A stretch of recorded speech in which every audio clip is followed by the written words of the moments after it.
As missiles lit up the skies over Iran and fears of a wider Middle East war spread across the globe, another battle was unfolding quietly behind the scenes, one that had nothing to do with fighter jets or naval strikes, but everything to do with global power, hidden alliances, and survival.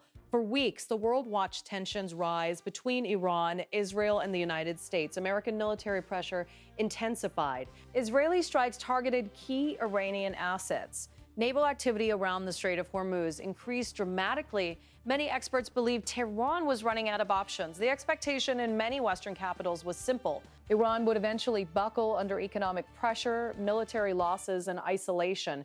But that did not happen. Instead, Iran survived the storm. And that raised a major question: who was helping keep Iran afloat while the world focused on the battlefield? At first, attention turned toward China. Beijing is Iran's biggest oil customer and one of its most important economic partners. But while China called for calm publicly and pushed for de-escalation, reports suggested its role during the crisis remained relatively cautious. Then attention shifted elsewhere. Increasingly, international reports began pointing toward Russia. According to several assessments, Moscow quietly became Iran's most critical lifeline during the conflict. While much of the world focused on missiles and military operations, Russia allegedly stepped in behind the scenes to help Tehran maintain supply chains, military logistics, and economic stability. And suddenly, the conflict in the Middle East began looking much bigger than just Iran versus the West. It started looking like part of a wider geopolitical struggle involving Russia, China, and the future balance of global power. One report suggested that if Washington truly wants to stop external support flowing into Iran, it may need to speak more directly with Russian President Vladimir Putin than with Chinese President Xi Jinping. That idea alone shows how dramatically the situation has changed. During President Donald Trump's recent visit to China, Iran reportedly became one of the central topics of discussion. Beijing publicly signaled that it wanted the war to end quickly. China depends heavily on energy imports from the region, and prolonged instability threatens both trade and oil supplies. At the same time, analysts believe China tried to avoid becoming too deeply involved militarily. Some reports claim Beijing provided limited forms of strategic assistance, including dual-use materials and surveillance support, but China largely avoided direct confrontation with the United States over Iran. Russia, however, appeared to take a very different path.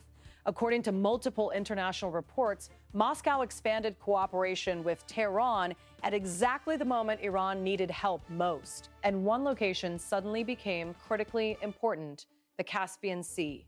Normally, global attention in the Middle East focuses on the Strait of Hormuz, the narrow waterway through which a large portion of the world's oil passes. But as naval pressure increased in the Gulf, Russia and Iran reportedly began strengthening alternative routes through the Caspian. The strategy was simple but effective. Instead of relying on vulnerable southern shipping lanes, goods could move between Russian and Iranian ports through the relatively protected Caspian corridor. Reports claimed Russian ports, such as Astrakhan and Makakaka, became increasingly active in trade with northern Iranian ports, including Bandar Anzali, Amirabad, and Naushar. And according to some allegations, this trade was not limited to food and commercial goods. American officials reportedly claimed that Russia shipped drone-related components and other military supplies to Iran through the Caspian Sea after Tehran suffered major battlefield losses. Iran had reportedly lost a large portion of its drone arsenal during recent fighting, and rebuilding those capabilities quickly became a priority. Some reports even described the emergence of what observers called a dark fleet operating across the Caspian, ships moving with transponders switched off, leaving little digital evidence behind. Whether every claim can be independently verified or not, one thing became increasingly clear: Russia and Iran were deepening coordination at a remarkable pace. At the same time, trade activity between the two countries accelerated rapidly. Iranian officials reportedly confirmed that ports along the Caspian coast were operating around the clock to receive wheat, corn, sunflower oil, animal feed, and other essential supplies from Russia. This was especially important because many traditional trade routes had become risky or unstable. Russian grain exports that once moved through routes connected to the Black Sea increasingly shifted toward the Caspian corridor due to security concerns linked to the Ukraine conflict.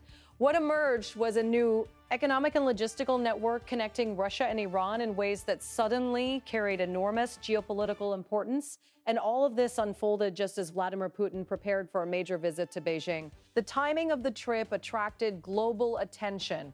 It came shortly after Donald Trump's own meetings in China and during one of the most tense periods in the Middle East in recent years. From Moscow and Beijing, the visit was designed to send a message. Russia and China wanted to show the world that their partnership was stronger than ever. Ahead of the trip, Putin released an extensive public statement emphasizing the depth of Russia-China relations. He described the partnership in historic terms. He said, at this present moment, the relations between Russia and China have reached a level that is truly and completely unprecedented. That line quickly became one of the most discussed parts of his remarks. Putin repeatedly stressed themes of trust, strategic cooperation, and stands to outside pressure. He said their special character is reflected in an atmosphere of mutual understanding and trust. The Russian leader also emphasized that Moscow and Beijing support one another on issues connected to sovereignty and national interests. In many ways, the speech reflected the growing political philosophy shared by both governments, the belief that the current global order dominated by the West is changing. Russia and China increasingly present themselves as defenders of a multipolar world where power is more evenly distributed and where Washington no longer dominates global decision-making. Putin made it clear that Moscow sees Beijing as central to that vision.